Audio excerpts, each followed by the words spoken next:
우리 함께 하나님의 말씀을 보겠습니다. 시편 3편 말씀입니다. 시편 3편 1절부터 8절 구약 성경 805쪽입니다. 우리 함께 읽으실 때는 1절과 2절 우리 두 절을 함께 봉독하겠습니다. 우리 같이 읽습니다. 여호와여 나의 대적이 어찌 그리 많은지요 일어나 나를 치는 자가 많으니이다. 그 많은 사람이 나를 대적하여 말하기를 그는 하나님께 구원을 받지 못한다 하나이다. 아멘. 기도하겠습니다. 아버지 하나님 감사합니다.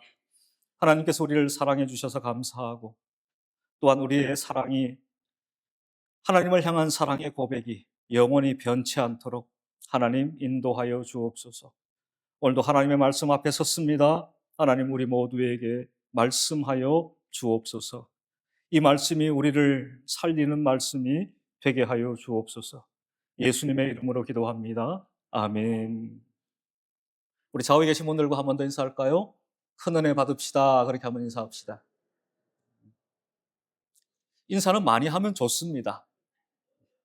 여러분들 교회에 오셔서 오며 가며 서로 이렇게 마주할 때마다 인사하시면 좋겠어요. 그래서 한 주간 어떻게 지내셨습니까? 인사하시고요. 그래서 여러분들이 서로 볼 때마다 웃으며 기쁨으로 인사하는 그런 좋은 우리 원일교회가 될 수 있기를 바랍니다.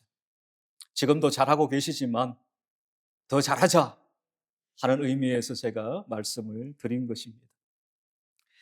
모든 사람들에게 위기가 찾아옵니다. 위기가 없는 인생은 없다고 그러죠. 그런데 그 위기가 예고하고 찾아오면 미리 준비라도 할 텐데 위기가 예고 없이 찾아올 때가 훨씬 더 많습니다. 어떤 이들은 그 위기를 극복해내는 이들이 있고 어떤 이들은 위기 가운데 무너져 버리는 인생도 있습니다. 우리는 오늘 성경을 통해서 위기 가운데 그 위기를 극복하는 방법을 함께 좀 나누려고 합니다. 위기가 없는 인생은 없기에 우리가 세상의 방법이 아닌 하나님의 말씀을 통해 그 위기 극복의 방법을 함께 살펴보고자 합니다. 이 시편 3편은 전통적으로 아침 기도로 사용되었습니다. 아침 기도의 기도문 또는 찬양으로 불리워졌습니다. 어두운 밤, 고통과 불안의 밤을 보내고 아침을 맞이한 자가 눈을 떠 하나님께 기도했던 기도문이요, 하나님께 찬양했던 찬양의 가사가 바로 시편 3편인 것입니다. 시편 3편의 표제를 보면 이 시편 3편의 저자가 누구이며 또한 그 배경을 우리에게 알려줍니다. 시편 3편의 표제는 이렇게 되어 있습니다. 다윗이 그의 아들 압살롬을 피할 때에 지은 시, 그렇게 되어 있습니다. 따라서 이 시편 3편을 다윗이 썼다라는 것을 우리는 알 수 있습니다. 그리고 이 시편 3편을 쓸 때의 상황, 그 배경을 우리는 알 수 있습니다. 다윗이 사랑하는 아들 압살롬을 피하여 도망할 때에 지은 시가 바로 시편 3편이라는 것입니다. 또한 이 시편 3편은 사무엘하 15장부터 19장을 배경으로 합니다. 따라서 우리가 이 시편 3편의 말씀을 더 풍성히 우리가 경험하려면 사무엘하 15장부터 19장의 말씀을 천천히 묵상하게 되면 더 깊은 상황, 배경, 의미를 우리는 발견하게 될 것입니다. 다윗에게는 여러 아들이 있었습니다. 압살롬은 다윗의 셋째 아들이었습니다. 다윗의 왕위를 찬탈하기 위해서 구테타 반란을 일으켰습니다. 압살롬은 다윗이 여러 아들 가운데 가장 사랑했던, 가장 신뢰했던 아들이었습니다. 그런데 그 아들 압살롬에게 지금 다윗이 배신을 당한 것입니다. 따라서 아들 압살롬의 반역은 다윗의 삶에 있어서 그 무엇과도 비교할 수 없는 가장 큰 절체절명의 위기라는 것을 알 수 있습니다. 다윗은 큰 두려움에 휩싸여 있습니다. 그리고 정신없이 신발도 제대로 신지 못한 채 머리를 숙인 채 도망갔습니다. 울면서 말이죠. 사무엘하 15장 30절을 봅니다. 우리 같이 읽을까요? 시작. 다윗이 감난산 길로 올라갈 때에 그의 머리를 그가 가리고 맨발로 울며 가고 그와 함께 가는 모든 백성들도 각각 자기의 머리를 가리고 울며 올라가니라. 이 짧은 한 절 속에 당시의 상황이 얼마나 긴급했는지, 얼마나 심각했는지 우리에게 잘 보여주고 있습니다. 시편 3편은 이처럼 절체절명의 위기 가운데 있는 인생이 기록한 시입니다. 그러므로 우리가 이 시편 3편을 읽어가면서 내게도 이런 위기가 있는데, 내게도 이런 위기가 있는데 다윗은 어떻게 이 위기를 극복했을까? 그렇다면 나는 이 위기를 어떻게 극복해야 할까? 그 질문에 대한 답을 우리는 찾게 될 것입니다. 그 첫 번째는 한번 따라해 볼까요? 위기를 인정하라. 안타깝게도 다윗은 하나님 앞에 범죄했습니다. 먼저는 간음죄를 지었습니다. 밧세바를 범하고 말았습니다. 그리고 그의 범죄를 감추기 위해서 그의 충신이었던 우리아를 전쟁터에 내보내 죽게 만들었습니다. 살인을 교사했습니다. 이러한 큰 범죄를 저지른 자였습니다. 그래서 하나님께서 다윗에게 하나님의 심판을 예언한 바가 있습니다. 그리고 그 하나님의 심판이 다윗의 아들 압살롬을 통해서 다윗에게 일어나게 된 것입니다.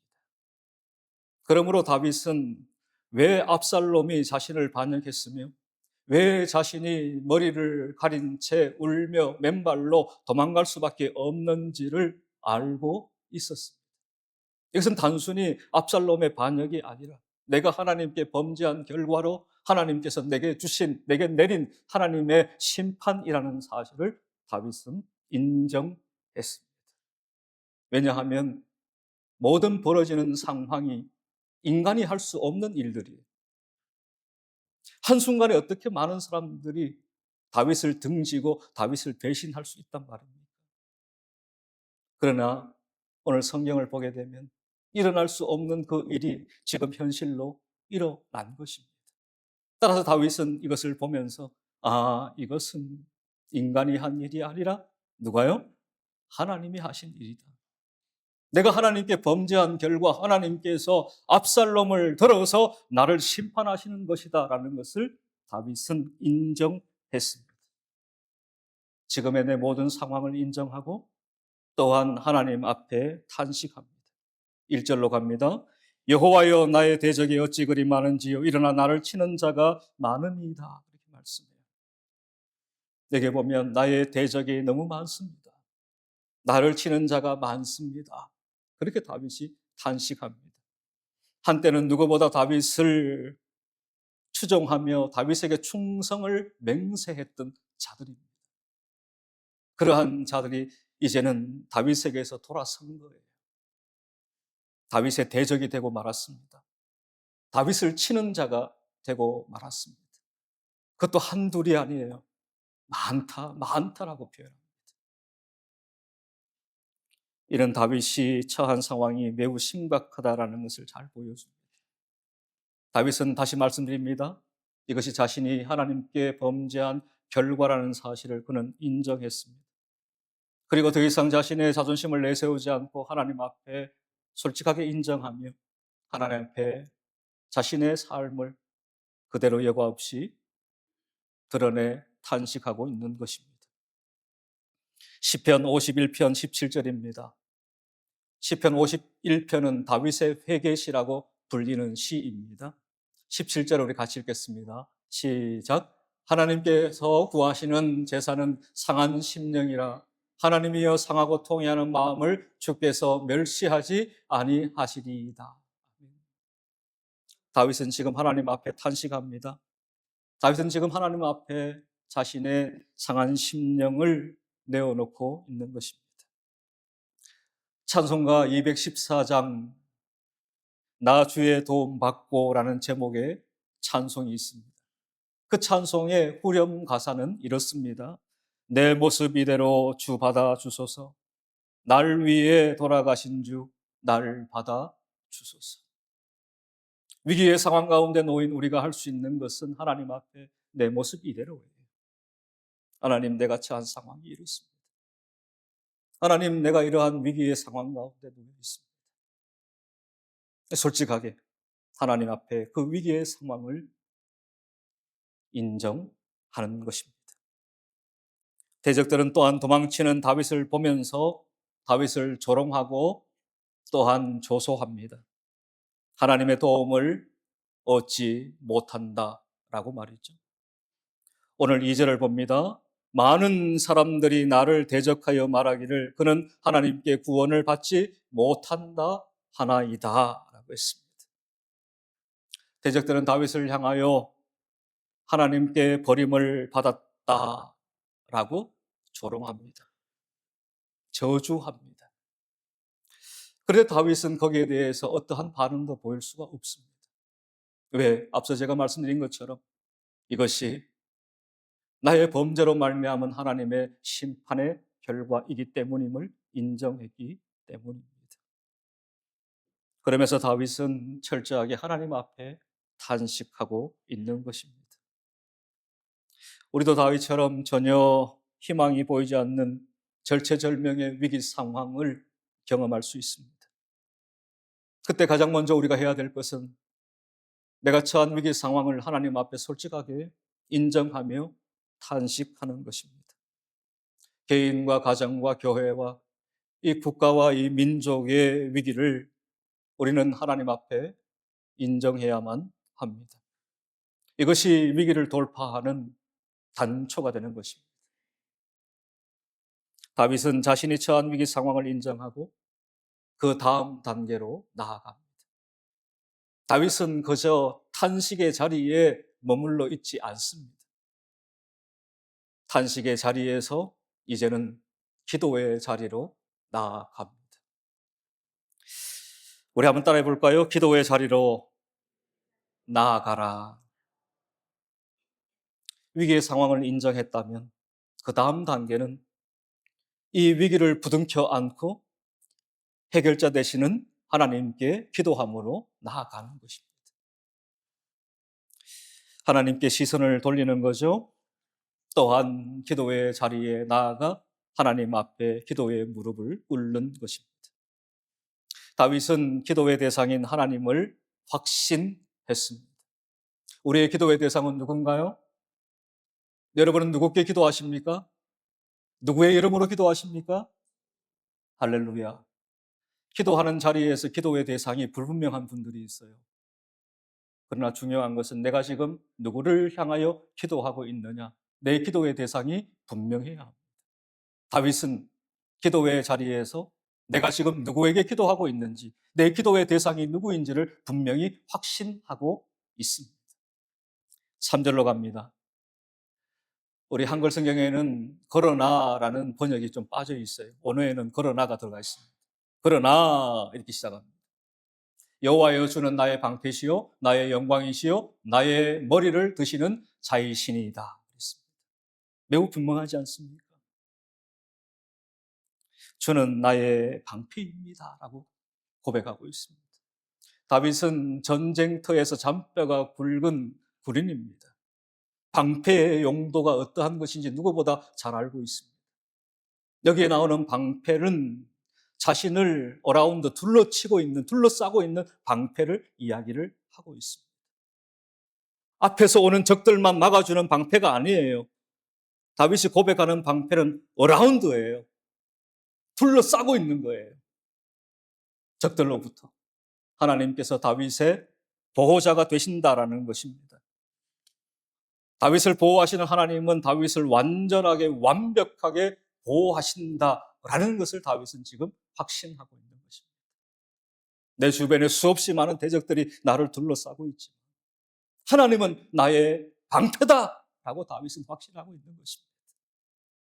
또 하나 다윗은 나의 영광이시오라고 고백을 합니다. 하나님이야말로 나에게 영광을 안겨다 주시는 분이시다. 또 하나 다윗은 고백합니다. 나의 머리를 드시는 자이시다라고 고백을 해요. 고대 사회에서 머리를 들게 하다라는 것은 법정 용어입니다. 무죄를 선언하는 거예요. 죄가 없다라는 것입니다. 또한 직분을 다시 회복시켜 준다라는 의미가 있습니다. 그리고 명예를 회복시켜 준다. 그런 의미가 있습니다. 지금 비록 다윗은 아들 압살롬의 반역으로 말미암아 머리를 들지 못하고 머리를 숙인 채 울며 맨발로 도망가는 신세가 되었지만 하나님은 언젠가 나의 머리를 들게 하실 것이다.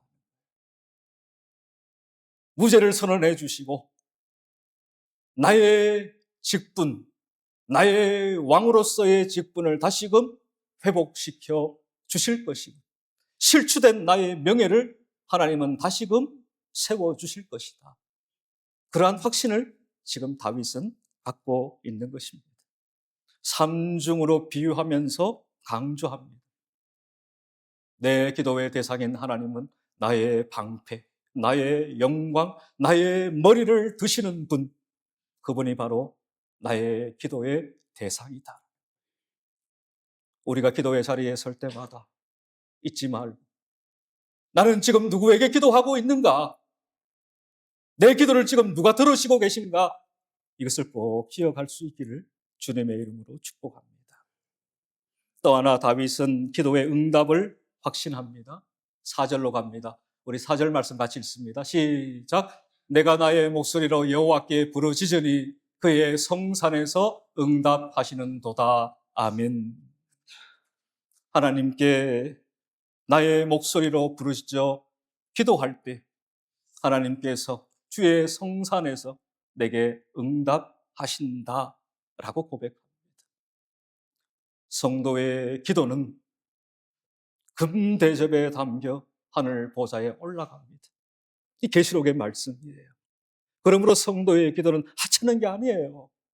하나님 보실 때 그 어떠한 것보다 값지고 귀한 것입니다. 얼마나 귀했으면 성도의 기도를 금대접에다 담아가지고 하늘 보좌에 상달했겠습니까? 우리의 부르짖음을 하나님은 다 보고 들으세요. 그러면 왜 하나님 즉답하지 않으십니까?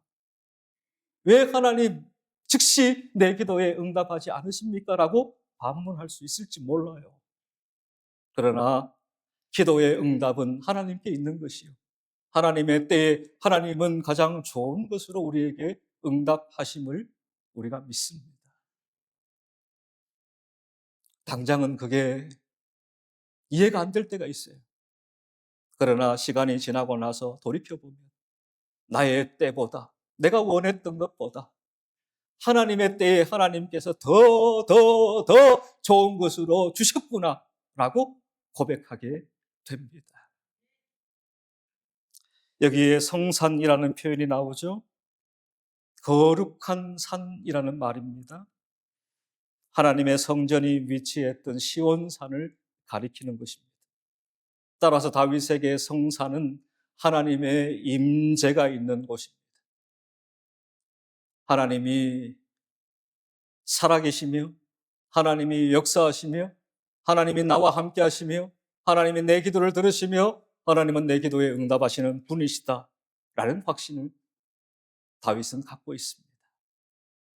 절체절명의 위기의 상황 속에서도 말입니다. 시편 121편 1절과 2절을 봅니다. 우리 같이 읽읍시다. 시작. 내가 산을 향하여 눈을 들리라. 나의 도움이 어디서 올까? 나의 도움은 천지를 지으신 여호와에게서로다. 아멘. 내가 산을 향하여 눈을 들리라 그랬어요. 이 산은 바로 시온산이에요. 하나님의 임재가 있는 곳입니다. 지금 시편 121편의 시인은 눈을 들어 하나님의 임재를 바라봅니다. 그리고 나의 도움이 어디서 올까? 나의 도움이 어디서 오는지 몰라서 하는 고백이 아닙니다. 오히려 이것은 강조의 의미가 있어요. 나의 도움은 천지를 지으신 여호와 하나님, 그 하나님이시다라는 강조예요. 우리의 도움, 천지를 지으신 여호와 하나님이신 줄 믿습니다. 기도하며 여러분 이런 확신을 가지고 하나님께 부르짖을 수 있기를 주님의 이름으로 축복합니다. 이런 말이 있습니다. 기도하지 않는 그리스도인은 스스로 하나님의 도우심을 거절하는 것이다. 기도하지 않는 것은 스스로가 하나님의 도우심을 거절해버리는 것이다. 하나님은 우리에게 기도하라고 말씀하셨습니다. 그러므로 우리가 위기의 상황에 하나님을 향하여 부르짖어 기도하게 되면 하나님은 반드시 우리에게 도움이 되심을 믿습니다. 우리에게 이 위기로부터 돌파하며 극복하는 은혜를 주실 줄 믿습니다. 또 하나 한번 따라해 볼까요? 하나님의 붙드심을 확신하라. 5절을 보면 이렇게 되어 있습니다. 내가 누워 자고 깨었으니 여호와께서 나를 붙드심이로다. 여기에 붙드심이라는 표현이 나오죠. 똑바로 세우다, 도움을 주다, 계속하게 하다, 그런 의미가 있습니다. 혹여나 우리가 넘어지고 쓰러지고 자빠질 수 있어요. 위기 때문에. 그때 하나님께서 우리를 꽉 붙들어 주신다는 거죠. 그 붙드심은 바로 우리를 똑바로 다시금 일으켜 세워준다, 그런 의미가 있어요. 그리고 도움을 준다라는 의미가 있고요. 그것을 계속하게 한다라는 의미가 있습니다. 하나님의 사랑은 영원히 변치 않습니다. 앞서 제가 말씀드린 것처럼 다윗은 하나님께 범죄했습니다. 그러한 다윗을 하나님께서 내치지 않았어요. 나 너 몰라. 너 나하고 상관없어. 그러지 않고 다윗을 하나님은 여전히 품어 안아주셨어요. 하나님의 사랑으로. 그러기에 다윗은 하나님 앞에 나아가 하나님께 기도할 수 있는 거예요. 그리고 오늘 5절에 나오는 것처럼 고백할 수 있는 것입니다. 하나님의 붙드심을 우리가 확신하게 되면 우리는 마음의 평안을 얻게 됩니다. 다시 5절을 제가 읽습니다. 내가 누워 자고 깨었으니 여호와께서 나를 붙드심이로다. 지금 압살롬의 반역이 종결된 게 아닙니다. 계속해서 지금 반역이 진행되고 있는 과정 속이에요. 언제 죽음의 칼날이 자신에게 닥쳐올지 다윗은 알 수 없는 그러한 상황 가운데 있습니다. 그럼에도 다윗은 내가 누워 자고 깨었으니 라고 표현하고 있습니다. 단잠을 잤다는 거예요. 꿀잠을 잤다는 것입니다. 이게 어떻게 가능합니까? 하나님이 나를 꽉 붙들고 계시다라는 사실을 확신하는 자에게 주시는 하나님의 평안이, 마음의 염려와 걱정과 근심이 가득하면 잠이 와요, 안 와요? 우리 조건사님 안 와예 이러잖아요. 왜 요즘 젊은 사람들이 불면증에 시달리고 있는지 아십니까? 불확실한 미래 때문에 잠을 자지 못합니다. 염려와 걱정과 근심이 가득한 자들은 단잠을 자고 싶어도 꿀잠을 자고 싶어도 잘 수가 없어요. 그러나 다윗은 지금 단잠을 잤다라고 말하죠. 꿀잠을 잤다라고 말하죠. 이게 어떻게 가능하다고요?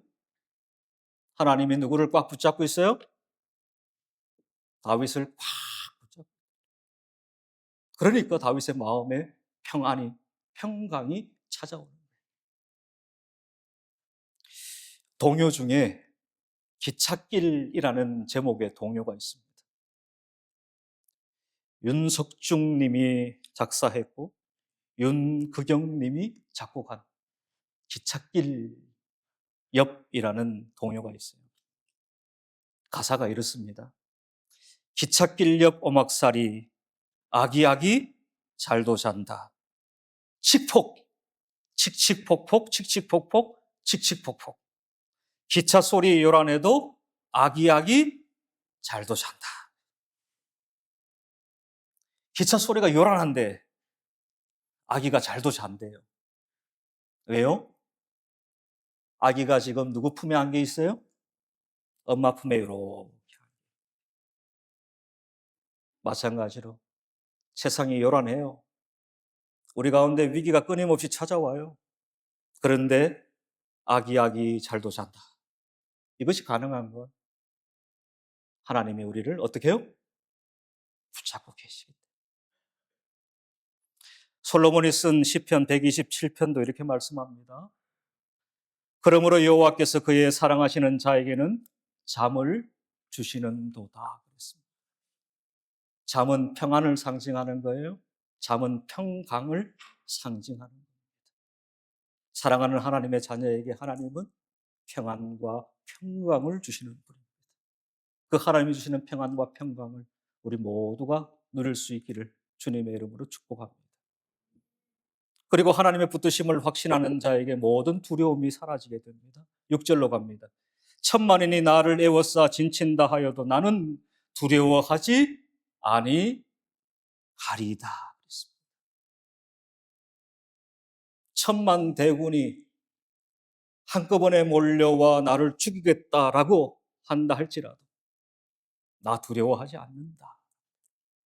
어떻게 이게 가능합니까? 하나님이 나를 붙들고 있다는 확신이 가능합니다. 여기에 나오는 나는 두려워하지 아니하리이다 라는 표현을 보면 NIV 영어 성경을 보면 will이라는 단어가 써 있어요. 나는 절대 두려워하지 않는다. 또 하나 하나님의 붙드심을 확신하는 자에게는 결국 하나님을 찬양하게 됩니다. 시작은 시편 3편이 탄식으로 시작합니다.